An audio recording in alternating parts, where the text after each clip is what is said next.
I'll say right off the bat, uh, the love of country is not one of the things that's wrong with Christian nationalism. I would call myself a patriot. I love America, served in the armed forces, worked for the government.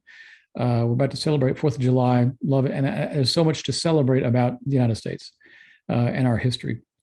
So the love of country is not anything that's wrong. And I think that we should cultivate a good, healthy, open, patriotic love of our country.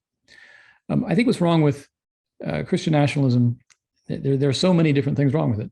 Number one, I just don't think the map of the world's cultures is a checkerboard. I think it's more like a Venn diagram, overlapping circles. The boundaries between cultures are very blurry. There's no one hard, discrete boundary line you can really draw on a map that separates, Frenchness from Germanness. You can separate France from Germany, but on the border, on the ground, the cultures are actually quite blurry.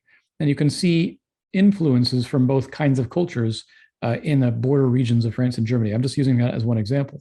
I think it's true all over the world. Cultures blur, cultures overlap, cultures intermingle, and cultures change. Since that's the case, culture makes a very bad foundation for political boundaries, which are very hard, very clear, and semi-permanent, right? We expect our political boundaries to endure.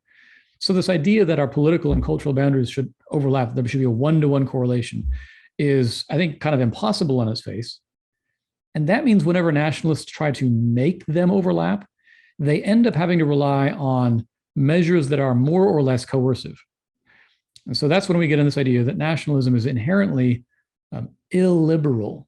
And what I mean by that is, again, more or less coercive and even oppressive and inconsistent with classical liberalism. Don't be scared by this idea of liberalism. I just mean the ideology of the American founders, right?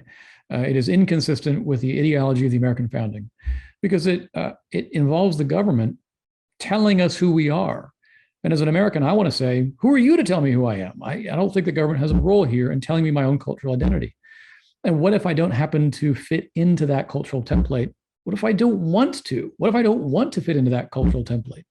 Am I somehow less than truly American? Am I less than fully American if I don't abide by this template of Anglo-Protestantism?